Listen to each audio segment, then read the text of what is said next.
Alright guys, welcome back to VALORANT News. A massively important day in the Americas VCT yesterday with Sentinels getting exactly what they needed to try and continue their run here, their miracle run to qualify for the playoffs. Marved, a massive part as to why. In-game leading, the team now in a very interesting story we'll dive into. And also Loud taking their first defeat of the season, at least in the VCT itself, in the league matches, to none other than the former OpTic core in NRG. Great series going on there, sets things up to be very spicy indeed going into Masters Tokyo and the playoffs themselves. Very much enjoyed your thoughts in the comments below. Hit the like button if you enjoy. Subscribe if you're new as always. First of all here, big series for Zeta Division in the Pacific League. They took down Gen.G yesterday 2-1. Gen.G, I don't know what's happened to these guys. They've had a full collapse over the last couple of months. Yes, they like to change things around in their roster, but they started off 4-0 Gen.G. Looked guaranteed to make it through to the playoffs, and now I don't believe it's in their hands any longer. They're actually outside of playoff qualification right now. They might still make it, but they went from 4-0 to 4-5.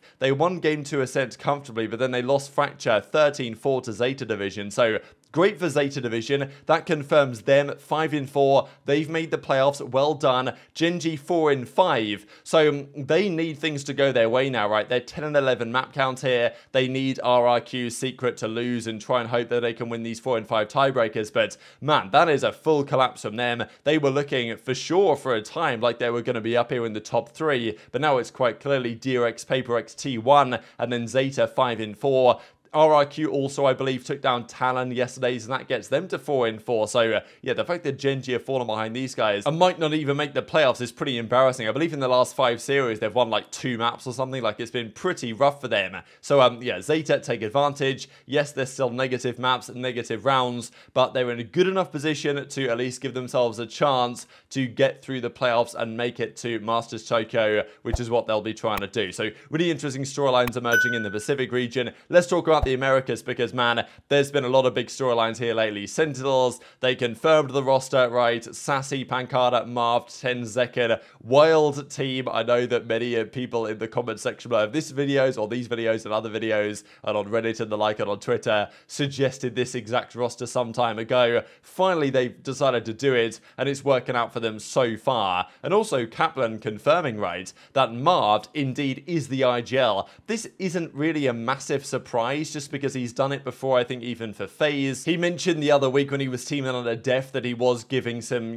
calls mid-round and was understanding what the other teams were going to do. But it's interesting to know that, we heard that Sassy didn't really want to IGL. That was the rumor when people were saying, oh yeah, drop Dephh for TenZ and get rid of the IGL on Dephh and put it onto Sassy. That might have made sense, and maybe it would make sense if one of the teams speaks Portuguese. And that's the issue, in a way, with having, well, one of the issues, not necessarily an issue, but it can happen, where Sassy might be comfortable IGLing on a Brazilian team with all Portuguese-speaking players, but I'm not sure that he necessarily is in a situation where you've got, English-speaking players as well. Okay, his English is obviously good, but when it comes down to those situations, maybe it's not always set up for the best in that way. So just an idea from my side, maybe that's incorrect, but I think Sassy clearly didn't really want to do it. Yes, he might secondary call a little bit, but he didn't want to be the full IGL. So Marved is doing that role now. So, I mean, it's wild, right, that Marved has gone from being the 6th man, barely even getting his visa to play, going into the starting team, playing really well as an individual on the smokes, and now he's the IGL for the roster. It's actually wild what's been going on with Sentinels lately, but that's what's going on. I think it makes sense. I think Marved can do a solid job, but it's quite like, this surely isn't a long-term solution, right? This is just making the best of their current situation. They've got the firepower to do something impressive for the rest of this season, but well, they had finally a good result for them last night. So it was close, right? This was not an easy series. Crew made a couple of changes for their one, and they're 0-7, right? So they were expected to lose this series. Sentinels expected to win, and they did get the job done, but it was super competitive. Game 1 went all the way to overtime. It was 14-12, I believe, in the end here on Lotus. So yeah, this is 11-11 at this point. Dave! Anyone dare try to waterfall, and it's right into his crosshair. Wait, shooting. Back up. 3v2, spikes. What? Hacker. He's gonna look for another, and he gets it. He's got a 1v1. Dashing away. 66 HP. Time. Short. Health. Low. No! How dare he peek? How dare he peek? Wait, Tyson! The first one was like one tap Wait.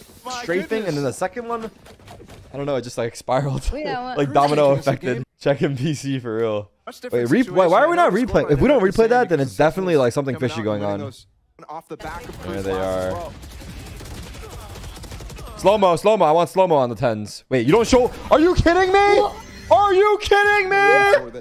This league is rigged! Wait, that's what they replay? Bro, they're picking on the big guy, dude! Are you kidding me? Wait, they actually hate Tyson. There's no way. Twitch Prime if you want justice for Tyson. This is criminal. One thing that I wanted to ask you was, when it comes to comms, I think that's been a topic of conversation, knowing that Dephh is no longer the IGL, no longer playing with you guys, and there's He's pissed, nah. I don't think he's pissed. He's probably just more so like is this now official? Can you tell me how still the in comms are days from the working match. today? Yeah, so Marved is picking up our IGL role currently. He's doing a really good job with it. Obviously, we're not as structured since it was kind of like a last-minute thing with like this whole roster, and we're kind of playing with the flow and trying to see if we can vibe with each other and play, and most importantly, have fun.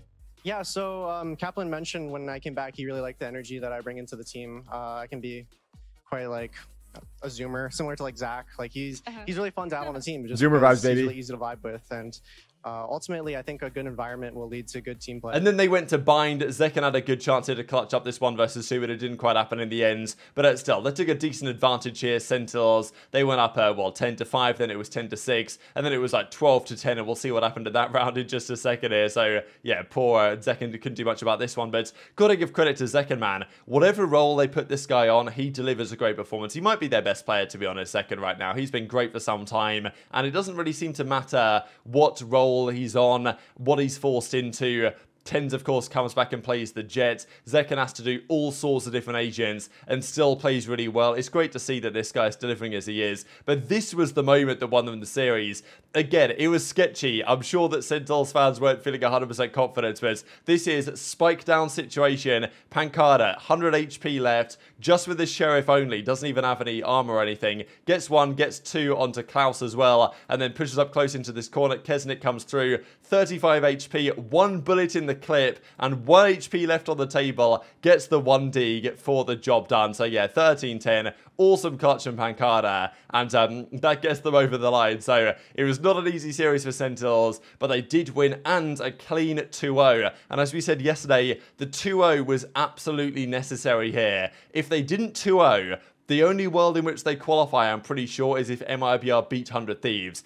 If they 2-0 every series they play, they give themselves a chance to qualify in more potential futures. There aren't many futures in which it's possible, but there are still some. So as TenZ says, won against Crew 2-0, had a slow start but was able to pick it up towards the end. Hopefully can build my confidence back before the next match. So interesting from TenZ. We know that he can be a player that, you know, confidence is very important for TenZ, right? And I'm sure he feels some degree of pressure on him, but his team helped him through this series. And if TenZ can, I mean, he had some good moments as well, but if he can really pop off here in the next series they play, that's going to be necessary. They need all their star players firing on all cylinders if they want to beat Fury at 2-0, as they will need to be honest, if they want to make it to playoffs. They can maybe get away with 2-1 if MIBR beat 100 Thieves, but still, TenZ and co, good job from them. And as Marv says, the new in-game leader, got to work on making it cleaner for next time. So that's their key point as well, that it wasn't an easy series for Sentinels. They got over the line. Crew go to 0-8. They could go 0-9. They might go 1-8. Who knows, right? They play an interesting series in a few days' time against Cloud9 of all teams, but definitely Marved IGLing was working out in part. And as said, say, like, you know, how come nobody suggested this roster earlier? So 2-0 Sentinels,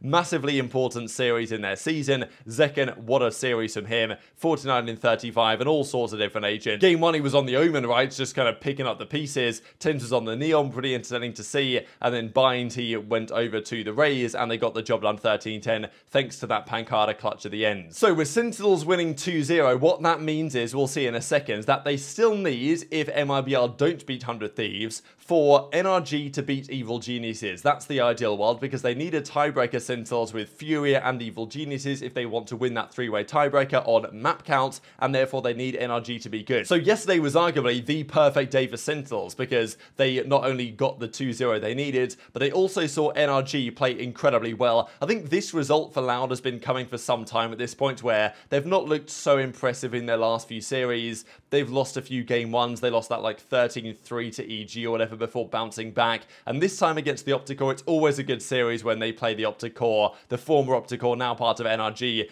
And this was a really comfortable, okay, it wasn't comfortable at all. It's never comfortable against Loud, but this was impressive. NRG to win a series in this manner and to take them down quite comfortably. Like, you know, Loud kind of collapsed at times in this one. And there were some moments that NRG somehow secured this round. Victor was unbelievable game one as well. So then on to the game two. This was closer here on the Pearl. People love Pearl in the Americas for some reason, despite it being, in my opinion, a pretty awful map. But yeah, Som comes through with a massive 3k to win this round. There were some crucial rounds that NRG got over the line in, and eventually they get the job done. I mean, Victor and Crashies, what a duo. I feel like they're almost being somewhat underrated this year just because NRG haven't been super competitive. I know that NRG said a while ago that they were trying things out. They were confident that they'd make playoffs anyways. They did a lot of experimenting, and now they've come back to reality and they've said, all right, artists, get on the jet, because it just makes way more sense. Victor and Crashies doing their thing, and yeah, really impressive performance here from Finesse, Chet as well, preparing for Loud and Co.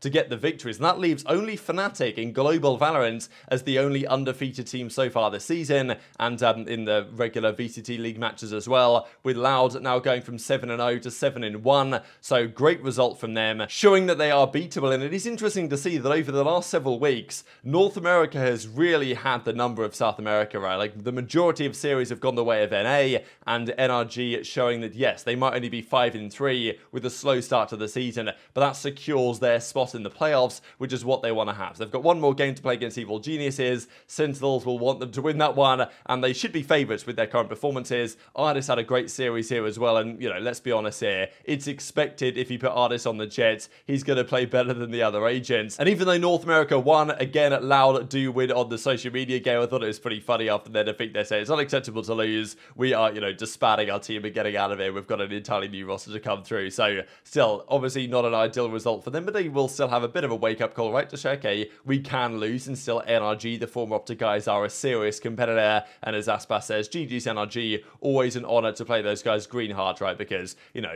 Loud versus OpTic was always a good fun back in the day. 2-0 for NRG. Victor, an awesome series from him. Aspas with an uncharacteristically difficult time given how good he is. Artis complete jet diffed him, to be honest here. Victor went 27-9 in game one. It was ridiculous. And then game two, Artis came alive 24-15 on the Pearl. So this was, I mean, 13-5, 13-9. That is impressive. We know that Loud have been prone to losing a few game ones lately, but losing in this manner to NRG is certainly impressive for NRG themselves, and just make things really interesting going into the playoffs. So Loud 7-1, Cloud9 6-1, NRG 5-3, Leviathan, they play Cloud9 and Loud. They'll feel confident they can maybe beat Loud on that recent performance, but Sentinels 3-5 now, still a -32 round differential. That means that if they were to tie with Evil Geniuses, there's no way they're going to win on round differential, so they have to win on map differential, which means Sentinels need to 2-0 Furia. If they can do that, they'll get to 10-11. EG need to get 2-0'd by NRG. That puts them at 10-12. And Furia would also be at 10-12. And therefore, Sen would win that three-way tiebreak if 100 Thieves were to beat MIBI. If MIBI were to beat 100 Thieves, then it gets easier for Sentinels because they hold the head-to-head over 100 Thieves. So, you know, it's absolute chaos. But that is how things presently look. So very much enjoyed to hear all your thoughts in the comment section below. Hit the like button if you enjoyed. Subscribe if you're new. Take care. And I'll see you next time.